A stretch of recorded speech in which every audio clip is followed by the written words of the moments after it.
I'm William Cooper, and you're listening to the Hour of the Time. Oh, what a great lady. Anyone who ever comes to me and tells me that music doesn't penetrate directly to the soul doesn't have a soul. I mean, that's the only interpretation I could ever make to any statement like that made by anyone. Tonight, folks, we've got to get you back into the stream. And the way I do that is I quit telling you about my research and I quote exactly from the horse's mouth so you'll know that what you're hearing on this program, The Hour of the Time, is not being made up by me or anyone else. And it's there for anyone to find if you'll just get off your butts and go to the library and start digging and looking and searching and reading and quit listening to what you're told, including what you're told on this show. Remember, my admonition is not to ever believe anything you hear from the mouth of anyone or that you read from the book written by anyone or from Dan Rather on the 6 o'clock news or the President of the United States or Chuck Carter, Tom Valentine, Rush Limbaugh, the man who's sitting on half of his brain, or indeed from even your own mother. For folks, the deception in this world right now that's being promulgated in order to bring about a one-world totalitarian socialist government is so deep that you better be standing on a stump or you might drown. Alice Bailey, folks, one of the key members of the New Age religion, wrote this. Quote, "There is no question, therefore, that the work to be done in familiarizing the general public with the nature of the mysteries is of paramount importance at this time.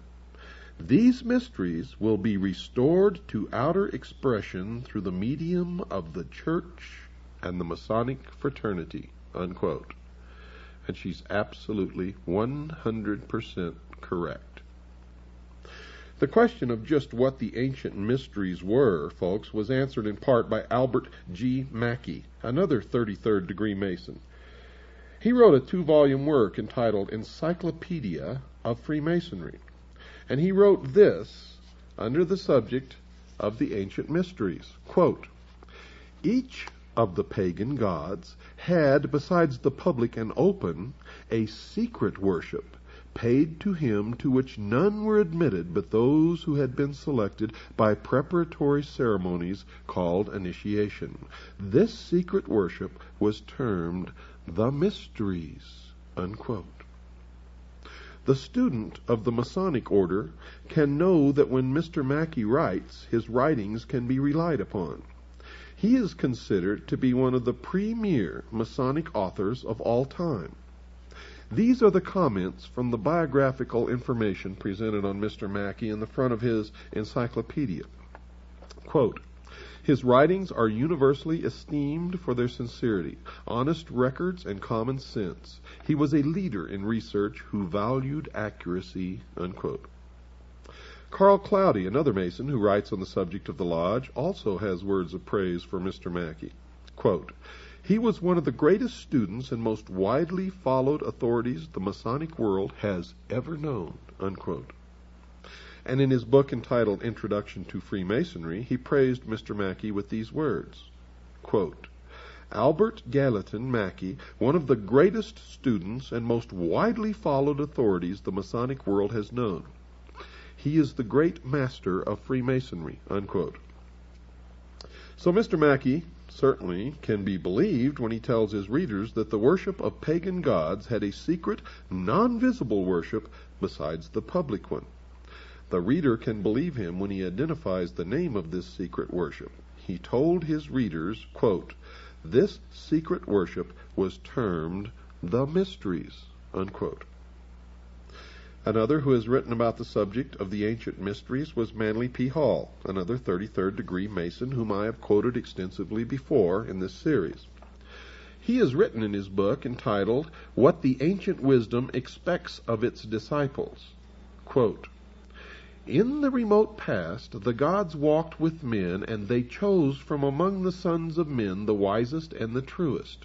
With these specially ordained and illumined sons, they left the keys of their great wisdom, which was the knowledge of good and evil. These illumined ones founded what we know as the ancient mysteries, unquote.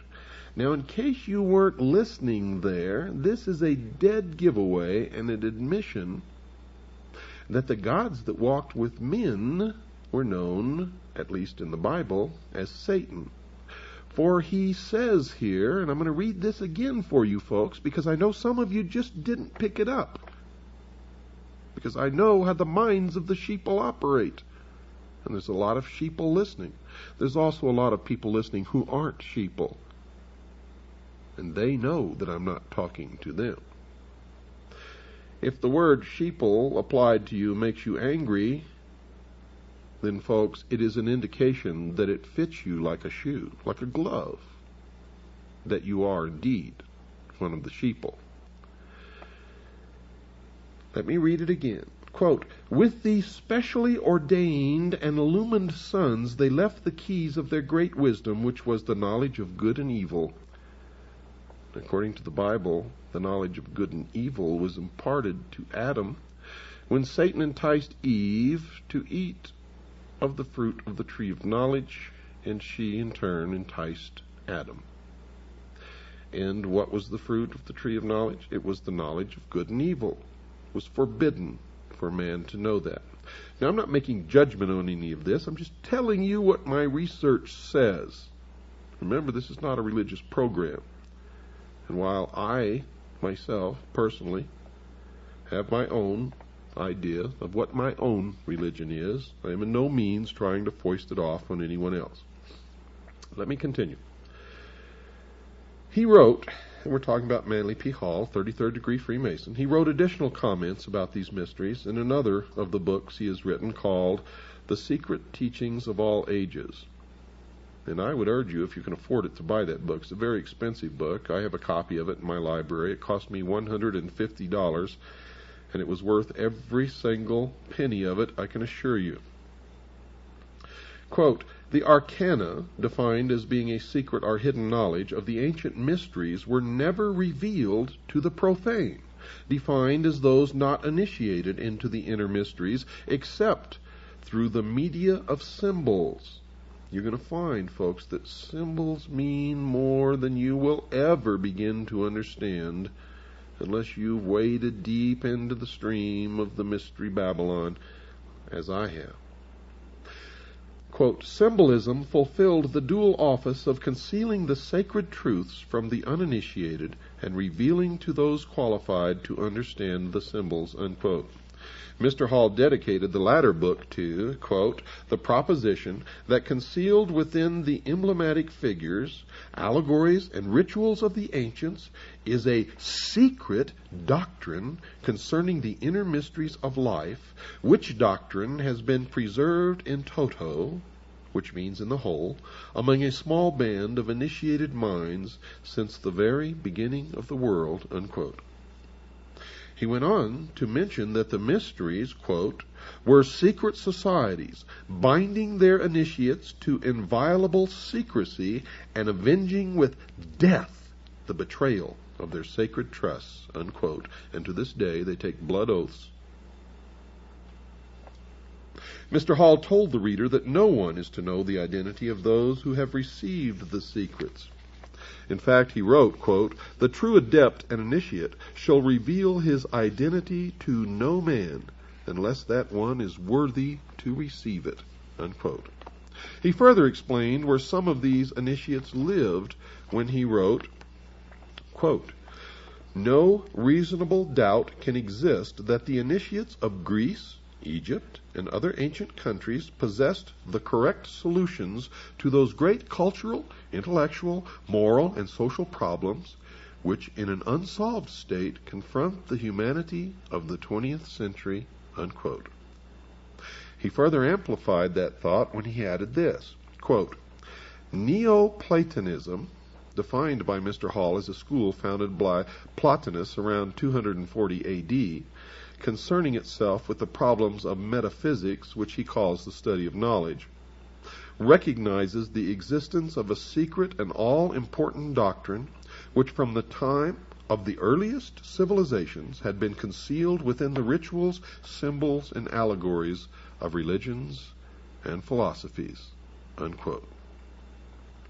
So, in summary, it is possible, folks, to understand what these ancient mysteries were.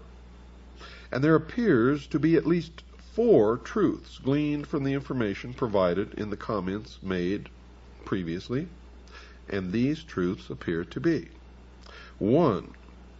The ancient mysteries had 2 forms of worshiping the same God. 2. The knowledge of the true God was reserved for those who had been entrusted with the secrets, and not for those whom they call the profane. 3. Those who understood those secrets were sworn to the strictest secrecy. And 4.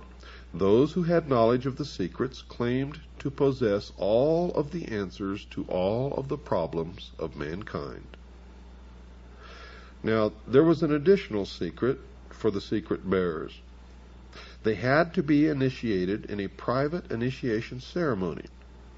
Albert Pike, General Albert Pike, a Southern Confederate general during the Civil War, wrote this, quote, "Initiation was considered to be a mystical death, and the perfect epopt was then said to be regenerated, newborn, restored to a renovated existence of life, light, and purity," unquote.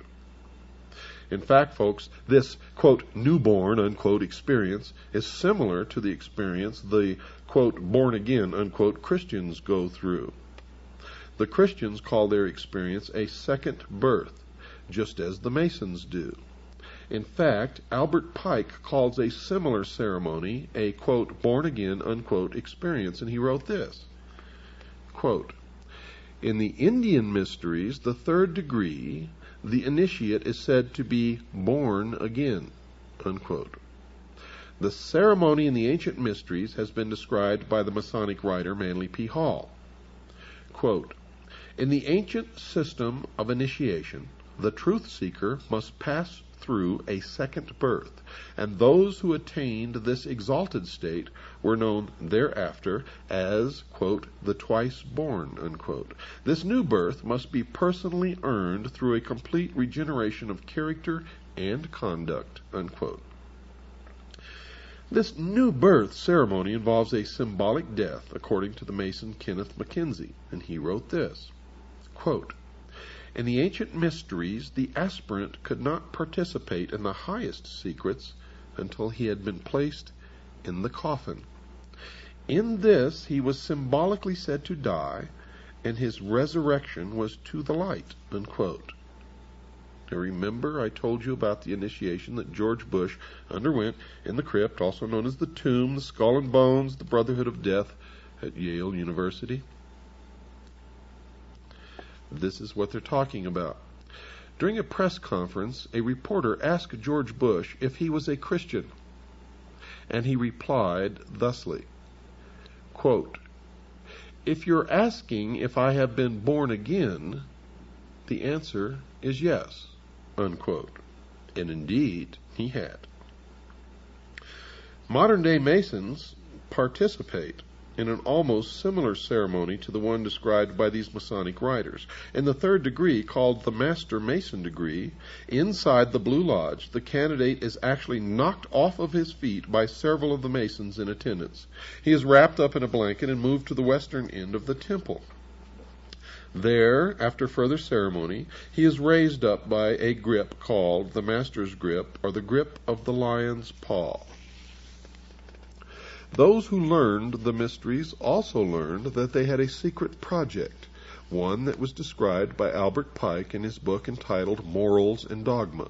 Mr. Pike wrote this, quote, "Behold our object, the end, the result of the great speculations of antiquity, the ultimate annihilation of evil and restoration of man to his first estate by a Redeemer, a Messiah, a Christos, the incarnate Word reason or power of deity, unquote.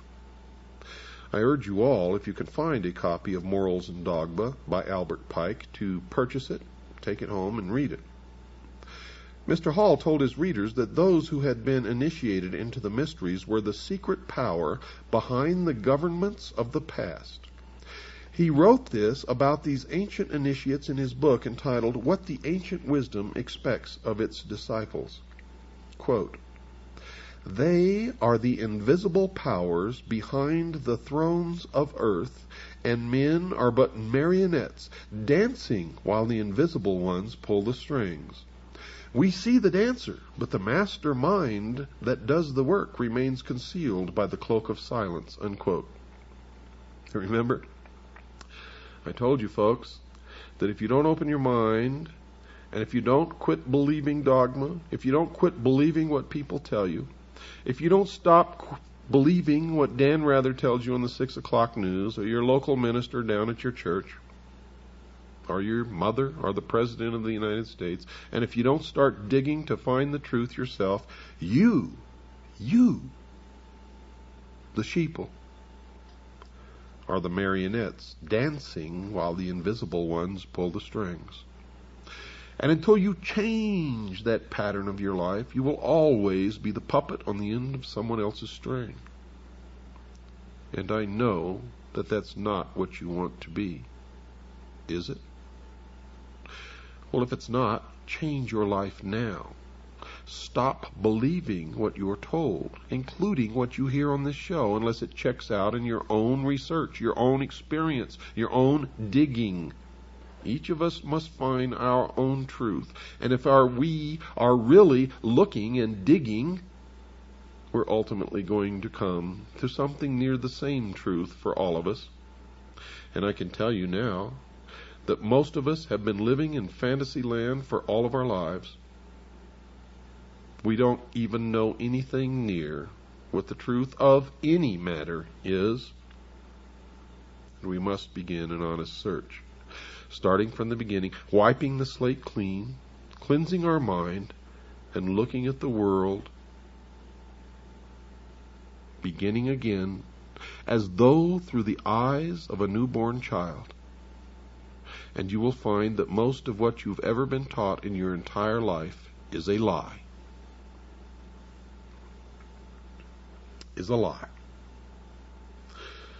Other writers, folks, have confirmed the thoughts of Mr. Hall.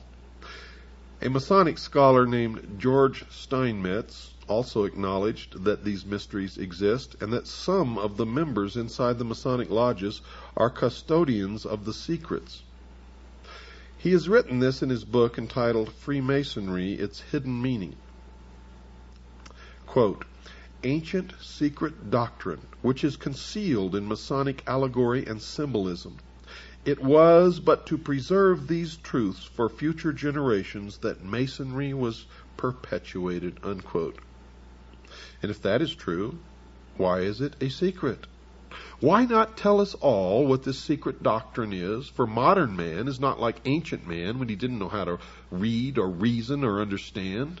Modern man has the capability to understand anything that is put before him and accept it if it is the truth and reject it if it is a lie. So why the secrecy? The secrecy is because, folks, the real secret of Mystery Babylon is how to control everyone else. And if they reveal these secrets, they won't have the control, for it'll be in the hands of everyone. That is the greatest secret of the secret societies.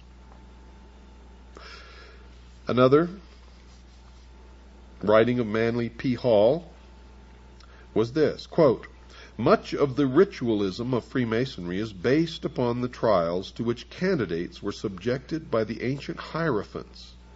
Hierophant is defined as the high priest of the mysteries. "Before the keys of wisdom were enthroned to them," unquote. The ancient mysteries had a beginning. According to Mr. Mackey, he wrote about where they started.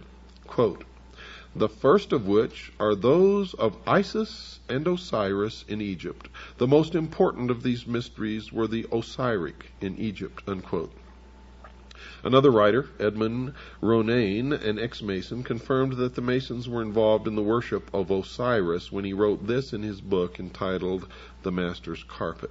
Quote, Masonry's ceremonies, symbols, and the celebrated legend of Hiram in the Master Mason's degree were directly borrowed from the ancient mysteries or the secret worship of Baal, Osiris, or Tammuz, unquote. This is a direct admission that Freemasonry stems directly out of Mystery Babylon, the ancient mystery religion, the worship of Baal, the golden calf, representative of the house during which that 2,000-year period the sun resided. The sun, the symbol of the light, Lucifer, the intellect, the gift, primordial knowing. Albert Pike then detailed where the mysteries went after their beginnings in Egypt. He wrote this in Morals and Dogma. Quote, From Egypt the mysteries went to Phoenicia and were celebrated at Tyre. Osiris changed his name and became Adonai, or Dionysus, still the representative of the sun. In Greece and Sicily, Osiris took the name of Bacchus. So the ancient mysteries conceal an important mystery kept secret from the average person. The mystics claim that this mystery has been concealed from the world for centuries. Even though they had taken the mystery to other continents, those who believed in this religion were yet to take it to America. That was yet to come, and we will get to that, I promise you. And it will, I also promise you, amaze you. Lafayette, who was a very famous and noted pirate and a member of Freemasonry and the Knights Templar, said this, quote, An invisible hand is guiding the populace, unquote. Arthur Edward Waite, a prolific writer on secret societies, has written this, quote, Beneath the broad tide of human history, there flow the stealthy undercurrents of the secret societies, which frequently determine in the depths the changes that take place upon the surface, unquote. Another who wrote about the power just underneath the surface was President Woodrow Wilson, President of the United States of America, who made this startling statement. He made this statement, yet it was ignored. But it should never go ignored from this point forward. Quote, There is a power so organized, so subtle, so complete, so pervasive, that they had better not speak above their breath when they speak in condemnation of it, unquote. So these two writers have warned America that secret societies had been arranging the major events of the past, and President Wilson warned those who were quick to condemn these organizations that they had better be cautious. Albert Pike also connected the secret societies with a secret belief in his book entitled Morals and Dogma. He wrote that all secret orders and associations, quote, now remember, he says, all secret orders and associations, quote, had two doctrines, one concealed and reserved for the masters, the other public, unquote. Now, one such secret society with two doctrines was the Illuminati, and Professor Weishaupt, its founder, boasted of his organization's secrecy. He realized that this secrecy would enable them to decide the fate of nations, and because their deliberations were secret, no outsider could interfere. He wrote this, quote, The great strength of our order lies in its concealment. Let it never appear in its own name, but always covered by another name and another occupation, unquote. Weishaupt later wrote about that secrecy in a letter to a fellow member of the Illuminati. Quote, Nothing can bring this about but hidden societies, Hidden schools of wisdom are the means which will one day free men from their bonds. Princes and nations shall vanish from the earth." Unquote. Well, folks, you've heard all through this series of broadcasts about a group of men, supposedly with the only truly mature minds in this world, who are going to set up a utopia on earth, a heaven on earth, if you will. And that they're the ones who are going to rule through a benevolent despotism. And they call this utopia the Great Society, the New World Order, the utopian philosophy, all of these things. Now, Lyndon Baines Johnson, was a member of this secret society. He was, in fact, a 33rd degree Freemason, and his great society that he envisioned was exactly what we're talking about here. And you can see that Johnson, a great socialist, a Marxist, secretly, set us on the road to socialism by setting up this great welfare state, which he called the Great Society. It's one and the same, folks. It's the same. George Bush's New World Order is the same. The New World Order that our forefathers envisioned was the same. The Great Society talked about during the Peasants' Revolt in England was the same. The same that is coming unless we wake up to stop it. And you can see by the welfare state how well it really works. It doesn't work at all. It never will work. It can't work. These people are Looney Tunes. If you believe the exoteric version of what they intend to bring about. You see, they have no intention of bringing about a utopia, a heaven on earth, a great society. Not at all. That's to lure the unwary, the foolish, the great mass of followers that make up the lower degrees of this secret society, so that they will support the completion of the great work, the plan. They really intend this to be something along the lines of what Hitler attempted to establish. They talk about it in terms of a great cleansing, where certain religions, certain peoples, certain races will literally be eliminated from this earth. And they are convicted through their own words, ladies and gentlemen, as you are hearing tonight, and you've heard in other broadcasts. For when I feel that you are getting to the point where you're not understanding what's happening, I go back, as I'm doing tonight, and quote these people directly from their own mouths. I'm going to do that again tomorrow night, folks, so be ready. Let me continue. The secret societies were created to bring the world to the new society known as the New World Order. The members of these organizations obviously feel that their goals are so noble that they may perform whatever tasks are required to bring them to that goal and that goal to fruition. This means, folks, that murder, plunder, and lying all become acceptable as long as these methods assist its members in obtaining their goal. But the Freemasons, or Freemasons as the true term began, want the world to know that they are not one of the societies involved in changing the world's civilization, and they're quick to rush to their own defense. However, when you go back and read their own history and their own words, you can see that they have literally no defense, for they are convicted by the words of their leaders, by the very words of their leaders, and, folks, by their deeds. For it was General Albert Pike who created, through the Scottish Rite of Freemasonry, the Knights of the Ku Klux Klan. It was the Scottish Rite of Freemasonry that created the branch known as B'nai B'rith, which then created the ADL, or the Anti-Defamation League, which is nothing but an organization of criminals who have murdered, who have bombed, who have lied. And just recently, one of their revealed crimes was spying, putting spies within the police organizations of the United States of America and spiriting out files and records. And all of the Jews in the United States support this criminal organization to their great shame.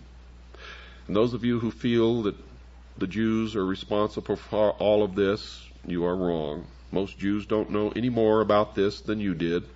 And they are being used just as you are being used, just as I have been used in my life. In all time, truth has been hidden under symbols, wrote Albert Pike. And he also wrote this: symbols are nevertheless ingenious veils that cover the truth. Now, Albert Pike was the sovereign Grand Commander of the southern jurisdiction of the Scottish Rite of Freemasonry. The Scottish Rite now controls world Freemasonry. There certainly seems, folks, to be a power in knowing something that you can't tell your family, friends, children, or business acquaintances. And Adam Weishaupt said it best with this selection from his writings. Quote, "Of all the means I know to lead men, the most effectual is a concealed mystery," unquote.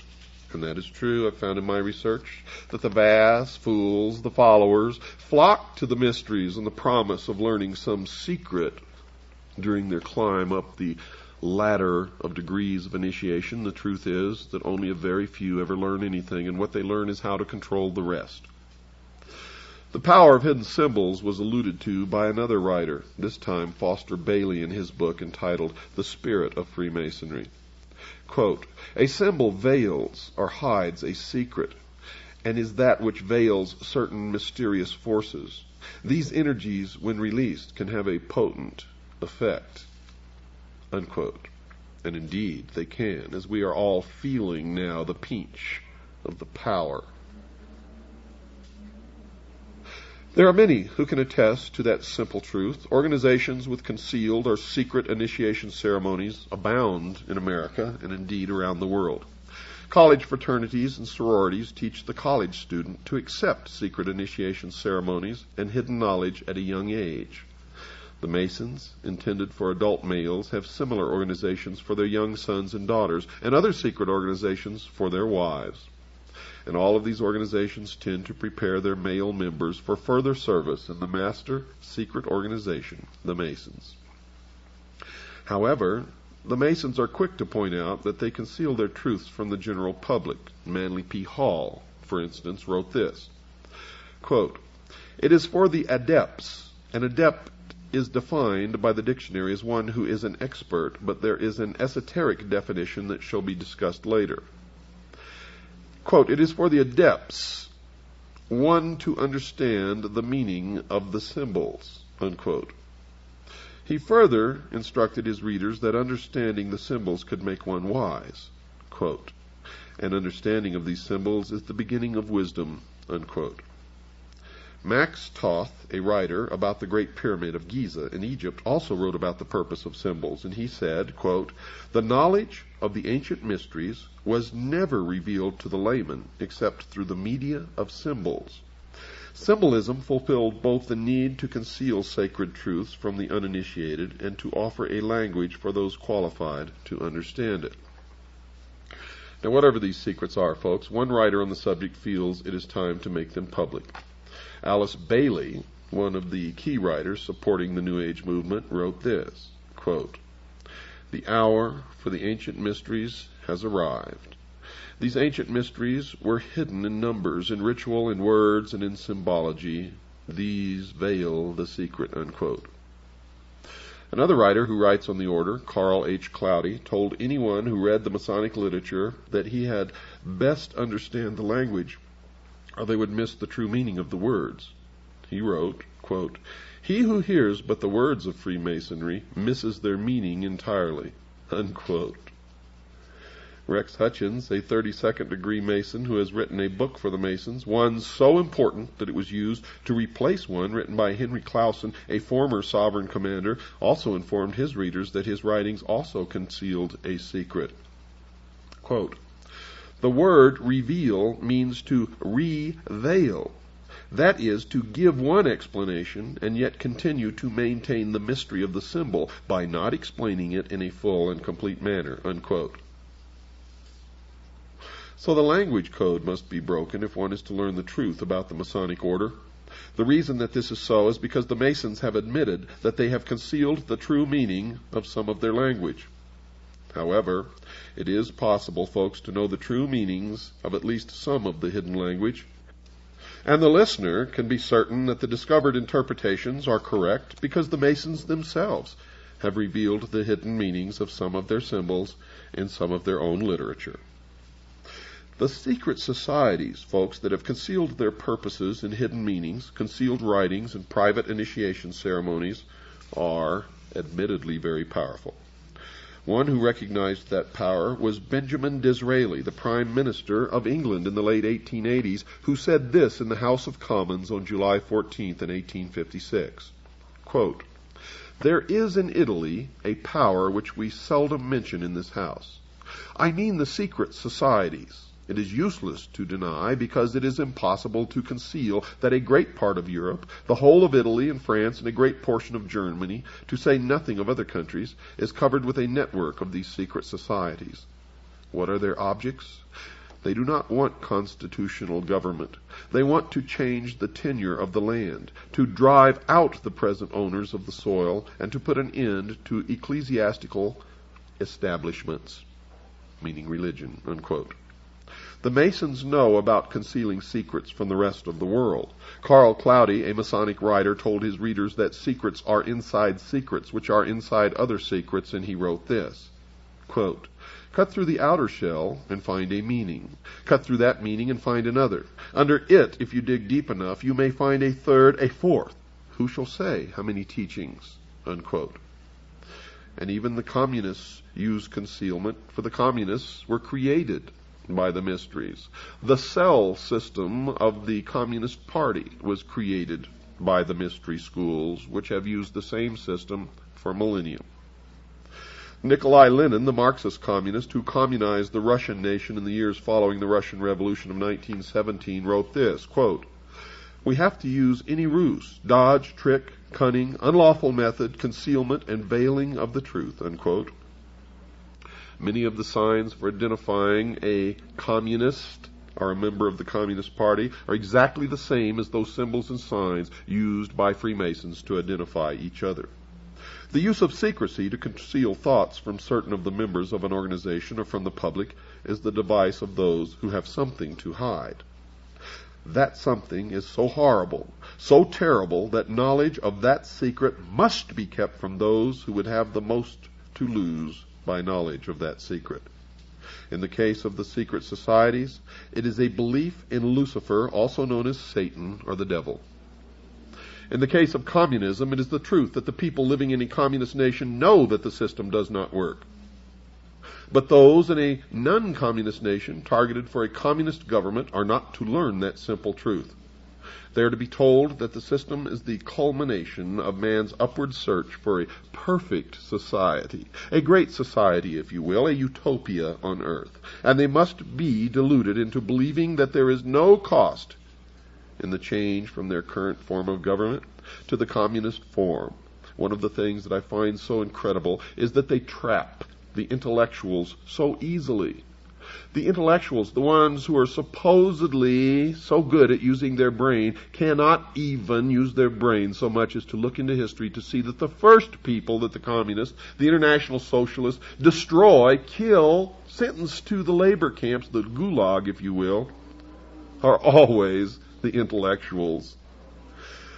And history has recorded the brutality of the communists and the fact that millions of people have had to die as the communists installed that form of government. The evidence to support that condition will be discussed later in some other program. Now, secrecy is certainly not a part of the Christian religion today, although the Christian religion began in secret and was, in fact, a secret society. It is possible to know that nothing that Jesus said has been hidden from the Christians of today. He told the high priest in John, chapter 18, verse 20, quote, "And in secret have I said nothing," unquote. The intentional concealing of an organization's beliefs and purposes by the use of hidden language and concealed symbols is reserved primarily to the secret societies, and the nationwide Masonic lodges are indeed a secret society. And in the beginning, the Christians had their secret symbols also. One of the most prominent was the symbol of the fish. The secret is simply the fact that certain of their members worship Lucifer, and that they keep that secret from the overwhelming majority of their own members. And certainly the public is never to know this fact, if they can help it. And the evidence to support that conclusion is ample, but only to one who cares enough to look for it. The problem with most people is they don't care enough to look for anything except Wheel of Fortune on the television set. So the student of history has to discover the hidden meanings behind the symbols in the Masonic literature and in the secret initiation ceremonies to understand the Masonic order. One of the first symbols that needs to be examined is the symbol of the serpent, also called a snake or dragon. Manly P. Hall wrote that the use of this symbol is as old as early man when he wrote this in his book entitled The Secret Teachings of All Ages.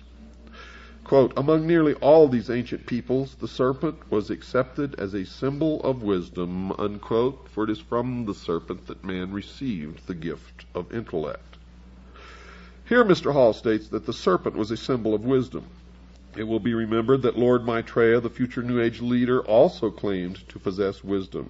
Mr. Hall continued, quote, serpent worship in some form has permeated nearly all parts of the earth. The serpent is the symbol and prototype of the universal Savior who redeems the world by giving creation the knowledge of itself and the realization of good and evil, unquote, an admission that the serpent, at least from the point of view of the Christian Bible, is Satan. And then Mr. Hall links the serpent with the ancient mysteries previously discussed. He continues with the comment that the serpent was worshipped by the priests of that religion.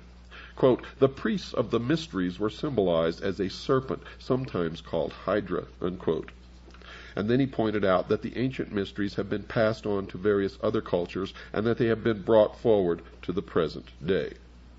Folks, we'll continue this tomorrow night.